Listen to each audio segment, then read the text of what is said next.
This is gonna come across to some as very taboo, but I'm gonna say this, and I mean it. If Shai Gilgeous-Alexander wins regular season MVP, a title, and finals MVP, he is the best player in the NBA. I will put him over Nikola Jokic. I know that's probably like, what? Are you serious? I'm very serious. I have my stat sheet here. I wrote down some notes for this. I'm not really sure everybody, because let's be honest, the average person watching basketball is not really a fan of basketball. Y'all just like to watch exciting moments, a dunk here, oh, a clutch shot there. I'm an analyst. I break down numbers. I analyze. I dissect. I'm looking at what this guy has been doing in his career, especially the last 3 seasons. Y'all really don't get it. Like, this boy been putting in work. Okay. It's so funny how narratives can benefit and hurt a player, because everybody loved to talk about, oh, when Russell Westbrook was doing a triple double, he was just stat padding and yada, yada, blase, blase. What exactly is Nikola Jokic doing that Russ wasn't doing? Now, don't get me wrong. Nikola Jokic is way more efficient. So if it's about efficiency, cool. You got me there with that argument. That's fine. But outside of that, what is Jokic really doing that Russell wasn't doing? Russell Westbrook averaged a triple-double 4 times in a 5-year span. You are literally never going to see that again. I don't care. You're not going to see it again. I don't care. You will not see it again. 4 years in a 5-year span? I'm not taking anything from Jokic. Right now, as I record this video, Nikola Jokic is the best player in the NBA. And I always say, I'm okay with the stretch 4 and 5 and the spacing and pacing. I'm okay with that. But at the end of the day, you have to know when it's time to be a big man. Nikola Jokic is as dominant as he is because he understands when he needs to be a big man. There are times in the game he grabs the ball, he puts his back to the basket, and he does damage. Compared to like Jaren Jackson Jr., 6'11", averaging 6 boards a game, shooting threes, not really playing as a big, getting pushed off the block by somebody smaller, somebody lighter, because he's a small forward in his mind. Nikola Jokic goes to work. I can shoot this 3. Shot 41% this year. But guess what? I got a mismatch to the block I go. That's called IQ for the game. So I'm not taking anything from Nikola Jokic. Nothing. However, if the Thunder win the title, Shai Gilgeous-Alexander wins regular season MVP, and he gets finals MVP, I am calling him the best player in the league. Let me tell you why I'm saying that. This year, 68-14 record, number 1 in the entire NBA. Not by many games over the Cavaliers, who has 64 wins, or maybe 65. I know the Celtics has 60 wins as well. This might be one of the first seasons in a long time where more than one team had 60 wins. I mean, 3 teams this year had 60 wins. I don't know if that's a credit to those 3 teams or a discredit to the league. I'm going to be honest, I don't know. But the point is, they had the number 1 record in the entire league. Historically speaking, about 90% of the time, the MVP goes to the team with the best record. Stephen Curry famously got the 2014-15 MVP because the Warriors won 65 games that year. And that's great. But the truth of the matter is, James Harden deserved that MVP, in my opinion. He took the Rockets to the 2nd seed in the Western Conference Finals. Dwight Howard was in and out the lineup with injury, and they made the Western Conference Finals. I would have picked James Harden in 2014-15. So 17-18 in my book would have been James Harden's 2nd MVP. But that's a whole nother story for another day. MVPs get murky because of how you calculate it and who gets to vote and who doesn't. Like that time when LeBron should have been the first unanimous MVP, but the one guy voted for Carmelo Anthony and LeBron didn't get it. So Steph ended up being the first unanimous. I think for certain anybody would agree watching the 15-16 NBA season, Stephen Curry for sure deserved a unanimous MVP, but he should not have been the first. Shaq got cheated. LeBron got cheated. It happened, right? Typically, though, it goes to the player with the best record. That's just how it is. So Steph's team had the best record that year. He got the MVP. And I'm a lifelong Steph fan, so I'm not even really mad about it. I'm not even mad about it. But if we're going by that logic, it's Shea. It's not Jokic. Jokic did more of a carrying job. Sure, I'll give him that. He did. How many times has LeBron done a carrying job and not got the MVP? See, the thing is, I like to be consistent and fair across the board. As humans, we'll do whatever we have to do to feel like we win an argument. So you'll use something for one player and then literally act like it's wrong with another player. Oh, Jokic did the carrying job. That's why he deserves MVP. So why couldn't LeBron get the MVP more? Exactly. It doesn't make sense when you try to... Come on. Carry job don't win MVP this year. Shea. 68 wins, number one record in the league. Last year, 57 wins, number one record in the West. So at least in his conference, he has the number one record 2 years in a row. And I should have looked up that stat to see how often that's been done. Can't be that much. LeBron did it. Michael might have done it, but it hasn't been done a lot. That's another reason. You had the number one record in your conference 2 years in a row. He was second in MVP voting last year, SGA was, to Nikola Jokic. It's those two right now, battling for best in the league, in my opinion. It's those two. Nikola Jokic, he's the first one since Jordan. Since everybody used Michael Jordan like he the only one did something good, let's throw out Jordan. He's the first one since Jordan, 30 plus points a game, 50% from the floor for the third straight season. He the only one since Jordan to do that. 30 and 50 for 3 years in a row. That's why you vote. How about this? Longest 20-point streak in a season. Jordan has 69 20-point games in a row. SGA this year did it 72 times. Longest streak since the 1960s. That's where you vote.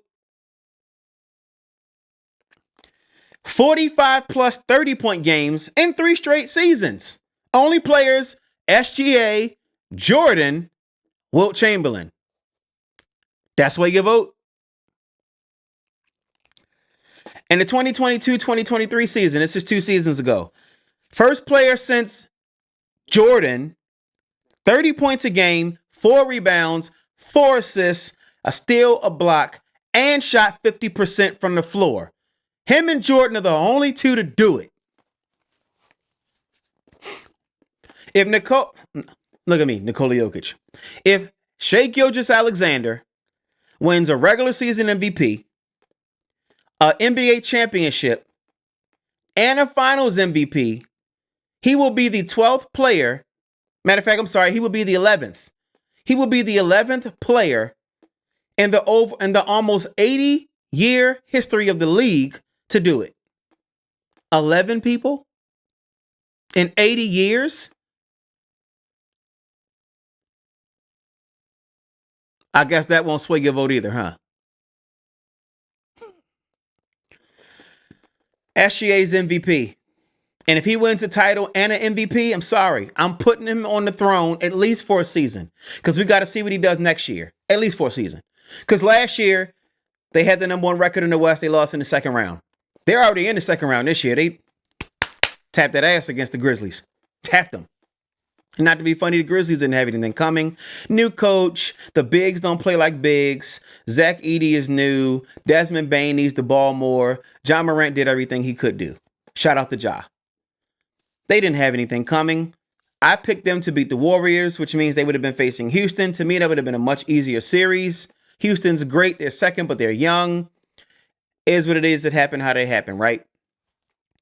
I'm telling you right now, SGA is putting in work. Let me count for a second. Hold on. Let me count.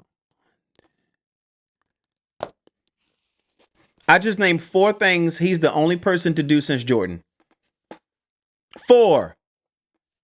And I named a 5th thing, which Jordan ain't the only one to do, but he's on a list of like 10 people all time. LeBron's on that list. Michael's on that list. Kareem is on that list. That's a very short list to win regular season MVP and finals MVP while winning a title. That's damn difficult. If Shea does that, come on, man. What would be the real justification to keep Jokic as the best? One title? A couple MVPs? Now you might be saying, well, it would be one title each and more MVPs for Jokic. I agree. But this is a what have you done for me lately business, right? Because let's be honest, LeBron's in the top 10 MVP voting every single year. He don't deserve the award every year, though, does he? This is one of those seasons. Remember in 2004 in NFL when Drew Brees and Steve McNair both won co-MVPs? To me, this seemed like one of those years. If they gave Jokic and SGA co-MVPs, okay, I wouldn't even be mad at that because Jokic balled out of control this year. Get that man his credit. But at the end of the day, I mean, do I need to look up more stats? 45 plus 30-point games? Longest 20-point streak is 72 games? It's only 82 games. It's only 82 games. 30 points on 50% shooting for 3 straight years. LeBron ain't even do that. 30 and 4 stealing the block on 50% for a season. Only one to do it since Jordan. You know what his problem is, though?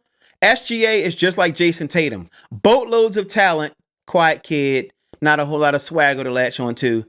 But I'm sorry. He's the best in the league if he gets a title, regular season MVP, and a finals MVP. I got to give that to him just for a season. Because at the end of the day, just like Rich Paul said, I don't know if there'll be a face of the league after LeBron, KD, Steph. I don't know. It may be by committee. Different players all the time. Like, people used to talk about parity in the NBA. There's no real parity in the NBA. There isn't like every team has a chance. No, LeBron broke the NBA with super teams. Please. The 70s, there was parity. In the 50s and 60s, the Celtics won all the time. That's not parity.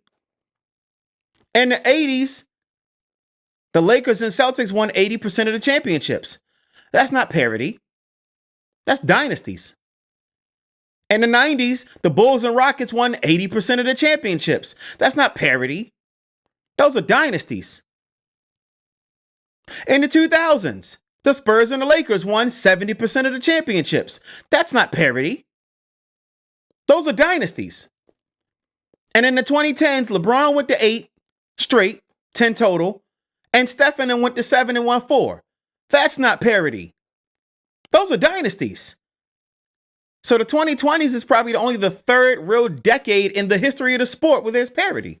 2020, the Lakers won. 2021, the Bucks won. 2022, the Warriors won. 2023, the Nuggets won. 2024, the Celtics won. Nobody has won twice this decade yet, and we are halfway through the decade. This might be the only real era in modern history of real parity. That's the crazy thing about it. So if you're watching this video and saying, ain't no way you can make SGA the best player in the league off of one title, I can and I will. Because if the Thunder win this year, guess what? That'll be the 5th year in a row of a different team winning a title. Now, if the Celtics repeat, we got to have another conversation about Jason Tatum, provided he wins the finals MVP this year. You don't have to win it every year. If you're on a team that's a real team, sometime other guys are going to have a moment. Although I disagreed with Andre Iguodala winning the MVP for the finals in 2015, I get it. He changed the series. He honestly did. It's one of the better coaching decisions Steve Kerr's made on a very limited list of coaching decisions, or good ones at least. Let me not do that. Steve Kerr knows what he's talking about. Shout out to Steve Kerr. The point I'm making is this. So far this year, so far this decade, it has been by committee.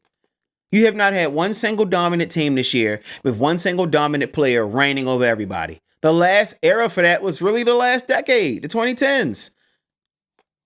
So what would be the justification to say Jokic is better if SGA wins this title and gets an MVP? What would be the justification? One title 2 years ago? Being second in MVP voting? Triple doubles? Y'all hated it when Russ did it. Again, Jokic is more efficient. And if that's your reason, you got me. I concede. But most of y'all don't know basketball on that level. Let's be honest. Because when I tell y'all Kobe was less efficient than LeBron, y'all act like it don't matter. If it's true for one conversation, it has to be true for another conversation, right? That's called objectivity, right? Right. I'm sorry. If they win a title this year, for me, Shai Gilgeous-Alexander is the best player in the NBA.